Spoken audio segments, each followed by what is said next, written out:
This is TWiT. So one of the things that you hit on in your piece, Drew, is, of course, if you're not really familiar with all of this and the dynamics of it, you might be tempted to pay the ransom just to, make it go away. Why shouldn't people do that? It's that saying of, can you really trust anybody? And it's a very narrow, it's a very negative way to think about things. But in the cyberspace world and in cyber world, you can't really trust anybody, and you never know what's going to happen. And if you start shelling out money in hopes that you're going to get your files back or your data back, what's to say that you're going to get them back at all of them back? And even that, if you're willing to pay once, why wouldn't you be willing to pay again? And you don't know what these attackers or hacker groups have put on your computer to either continue that, effect or the accessing your computer. And it sets a very bad precedent. As much as you want to get your stuff back, there's other ways to go about it. And that goes in lines with making sure you as an individual or your business has a good data policy in place. Well, I think maybe the second thing you would think about if you were subject to something like this and you weren't terribly conversant in all of the ins and outs of, what this was and how you deal with it, you might think about paying the ransom. Hopefully next you would think about calling the police. What's your take on what happens when people do that? It's not too often to my understanding that people actually do that, because I don't think people know if there is a way to resolve that. But I think it is a good step. It can't hurt to call law enforcement and say, hey, here's what happened. I paid this money. Can you make a record of this? And most of the time, people don't know who the other person is on the side of the computer or the one who has access to their computer. And that's part of the problem of filing a police report is who's the other person.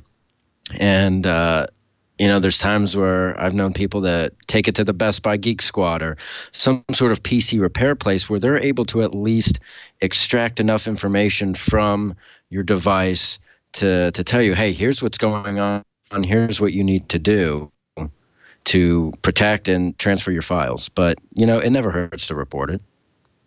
Right. The EFF has written, go ahead, Matt, before I go on to this.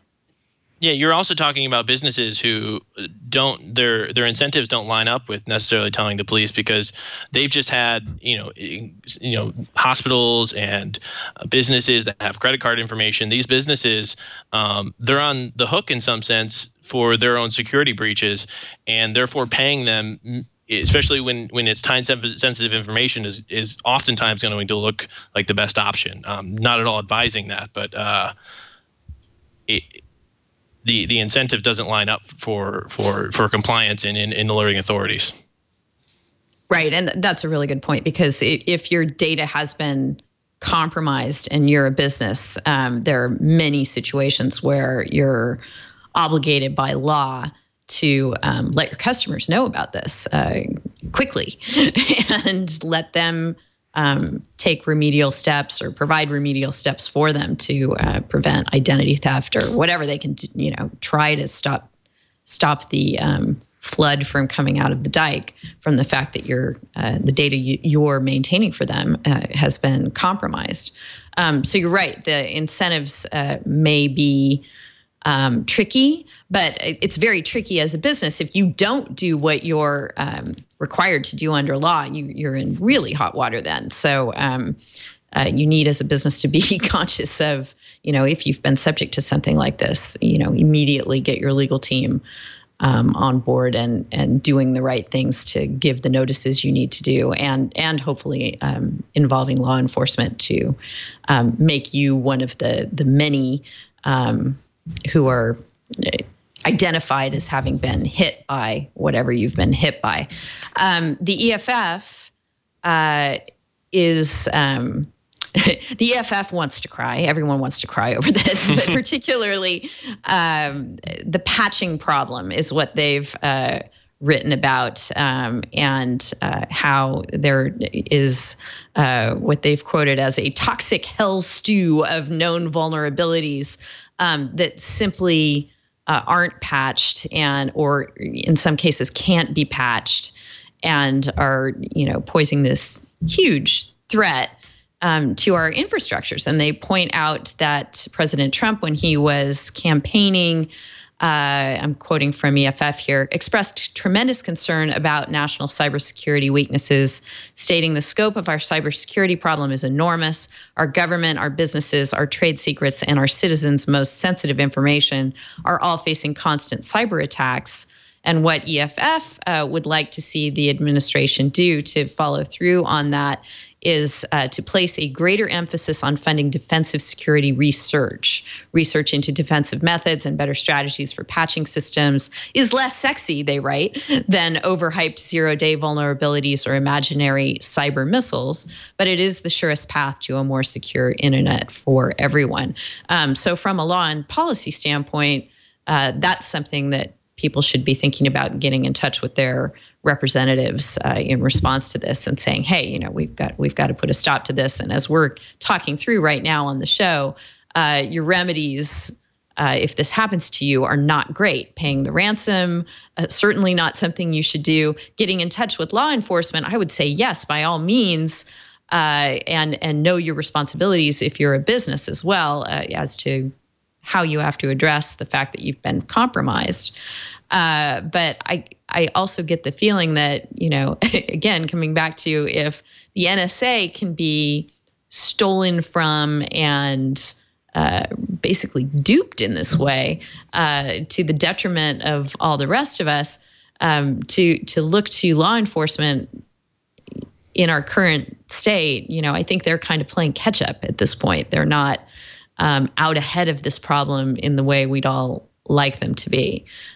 So I tend to agree with the EFF that we need to be devoting tax dollars toward addressing this problem on a broad scale. What do you think, Matt?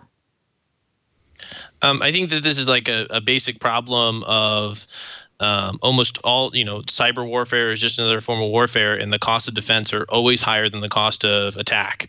And the cost of attacking a network system, it can be done by anybody and anywhere. Obviously, they have to have the skills, but anything we can do to the defense, I think we have to recognize that it's an individual thing and a system-wide thing. Because the backups things, the sort of easy things that you have to do that we put in place checks for, whether it's so that users can keep the old systems as they want them. They have to realize that there's cost and benefits to that as well. But I don't think that I don't think it matters how much. I think that putting money towards this is a good thing, but ultimately there's no 100% success rate in this situation. Right. And one point I wanted to come back to that I asked you about earlier, Matt, is if, I think we all probably agree that suing the NSA would be a really tough road here to try and recoup any losses. Microsoft, possibly, but, they didn't know. Should they have known? That would be should they have known on their own? Are they liable for having a buggy operating system? I think people have tried to sue them over the years for that, a vulnerable operating system, and haven't had a lot of success. So, it's just one of those things that you accept and that is disclaimed like crazy when you license and use software, that it's not perfect and that it's a work in progress, and that you as the user have some responsibility to make sure that you're upgrading and patching. And that's bringing me back to the point of the people and businesses who do choose to use older versions of an operating system. I think when push came to shove in a lawsuit like that, would find themselves subject to pretty strong arguments that, hey, we've told you that operating system isn't secure any longer and isn't supported, and you're using it at your own risk. So too bad. Anybody disagree with that, Drew? I think with the patching of the software, there's only so much Microsoft can do, and it's a thin line no matter what, because there's always something on both sides that individuals can do. But when it comes to patching, kind of like what Matt said, is that there's a cost benefit analysis to all of this, and how much is the NSA or the Cyber Defense Department willing to allocate towards the offensive part of cyber versus the defensive side of cyber. And I believe one of the articles you had put up a few minutes ago, I forget the name of it, but it stated that 90% of funds allocated towards cyber defense are on the offensive, whereas the other 10 are allocated towards the defensive. But it's always nice to keep your system upgraded, and I think everybody has a responsibility, and it's hard to allocate what type of percentage goes to whom. Right, and I guess the last thing we should cover in this topic is that the fact that it's been identified and patched doesn't mean that it's the end of the story. What might happen next, Drew?